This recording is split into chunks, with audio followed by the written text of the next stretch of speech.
had a statement by 28 primarily European governments insisting that the war must end. Um, this was a deliberate statement to divert attention from their refusal to take any meaningful action to achieve the objectives they lay out. And they have all the leverage they need, all the means they need to more or less instantaneously bring about the objectives that they claim they're seeking to achieve, but they have made a deliberate policy choice not to do so. And their primary contribution in this entire genocide is to send weapons to Israel, to ensure that there are no meaningful consequences for Israel, to give war criminals indicted by the International Criminal Court free access to their airspace as they go to Washington to receive another hero's welcome, and so on. And when you look at the statement, my initial reaction was that for all its faults, the Trump administration at least had the decency and the honesty not to pretend to care.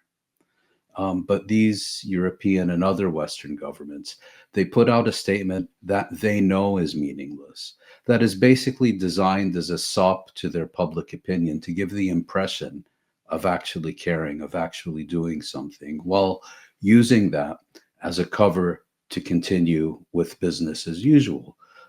Because, as I've pointed out on multiple occasions, Europe will never punish its favorite child. It sees Israel as arguably its greatest accomplishment since the Second World War, and will do anything and everything required to maintain its impunity, ensure it has no accountability for its actions. So what we're seeing now in the Gaza Strip is an intensification of the genocide by creating a situation in which indirect deaths rapidly begin to overtake violent deaths.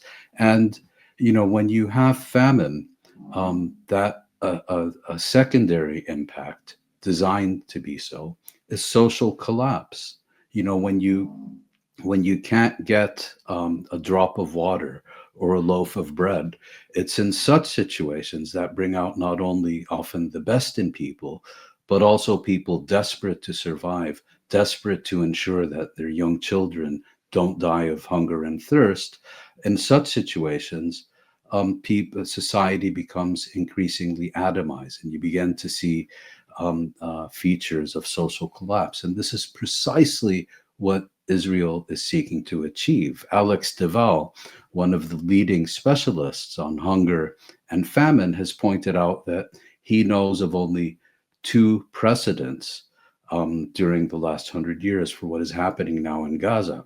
One is the Nazi siege of Leningrad during the Second World War, and the other is what is known as the Dutch Hunger Winter in 1944, 1945. And he points out, yes, there have been many famines and so on in recent decades, but none have been as minutely designed and managed down to the smallest detail the way this famine in the Gaza Strip has been engineered.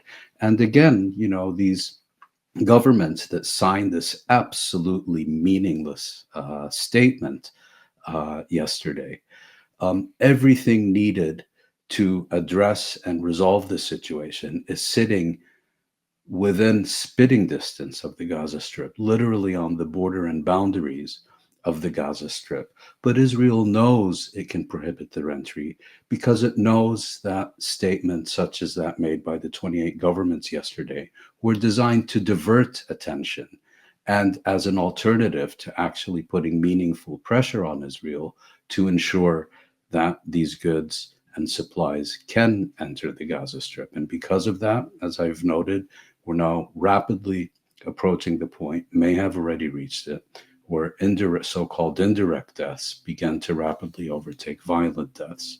When I hear the German chancellor saying Israel is doing our dirty work, when I hear the British opposition leader saying Israel is fighting a proxy war on our behalf, when I hear all these Western leaders and politicians basically saying Israel is fighting our war on our behalf.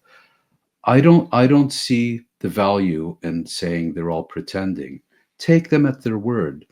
They see, rightly or wrongly, you or I or others may disagree, but they view Israel as a powerful proxy for Western interests in the Middle East. And all these statements, if Israel wasn't slaughtering Palestinians and Arabs there, we would have to do it ourselves.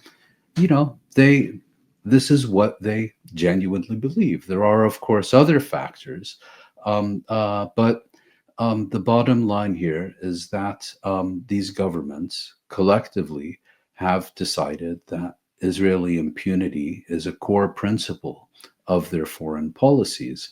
And if international norms and values, if international law, if international institutions, if these are in contradiction with Israeli impunity, they will resolve it not by ensuring consequences for Israel or accountability for Israel.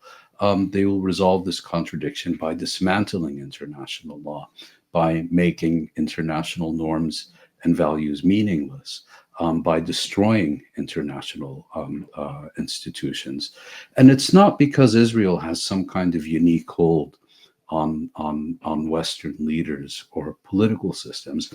It's because they are genuinely committed to this agenda.